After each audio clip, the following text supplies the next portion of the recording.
Caroline just finished school last year. When she was leaving school, it was a little bit sudden for us, but our goal for her was to be able to have a meaningful life. What does she love to do? Where does she like to be? What is she good at? And those were our goals for her, is to be able to find opportunities for her to have that meaningful life. Caroline, look at Ellie. What's she doing? She's hitting the ball. Now she's gonna roll. I am Randy Grayson. I am Caroline's dad, and she's one of my 4 children. She's my oldest.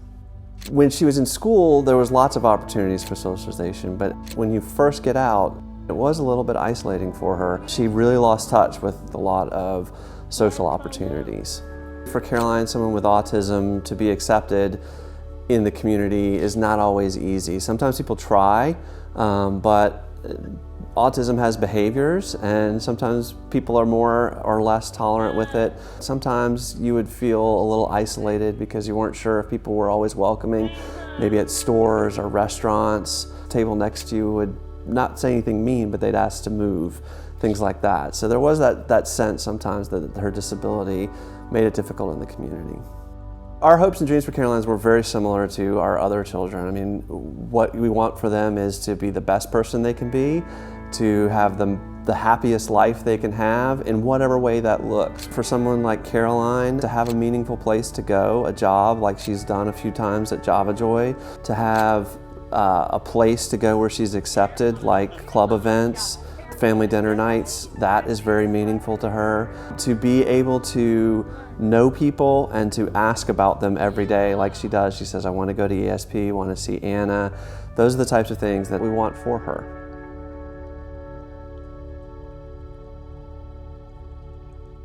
I remember when we dropped her off at camp, we all kind of gathered around her bed, and it felt a little like sending your child off to college. You know, we all kind of cried a little bit. We wrote a whole long note for the counselor to make sure that she watched after her. And we were left with a lot of nervousness about that, but it was important to us to try and see if she could make it. The second day of camp, we got a phone call, and I saw the call was from Anna from ESP. And I'll admit, my heart sunk a little bit. I was worried what was wrong, what was going on. Called her back and said, you know, what's up? And she said, oh, I just want to know, what is Caroline's favorite flavor for her birthday cake? Because her birthday is this week and we want to make sure she's got a cake. And I was like, oh, you have no idea how relieved I am to hear about that. And what I remember the most about that phone call was I said, I was worried that you were going to tell me something was wrong. And she said, I promise we will always look after Caroline. She is always welcome here. Caroline, you want to do a birthday toss? We got to catch the Oreo. 1, 2, 3. And it was just the most amazing lifting of concerns. The feeling that we had at that moment was like, okay, all right, this is going to be great. She's going to be safe. She's going to have a good time. And then they would send us photos from the camp, and we could see the smiles. We could see that she was having a great time. And when we picked her up, she just kept saying, I want to go back to camp. I want to go back to camp. So it was, for us, transformative. I could probably talk for just hours about how much ESP has meant to us and our family, and how it came along here in Atlanta at just the right time. It has made a world of difference in our life.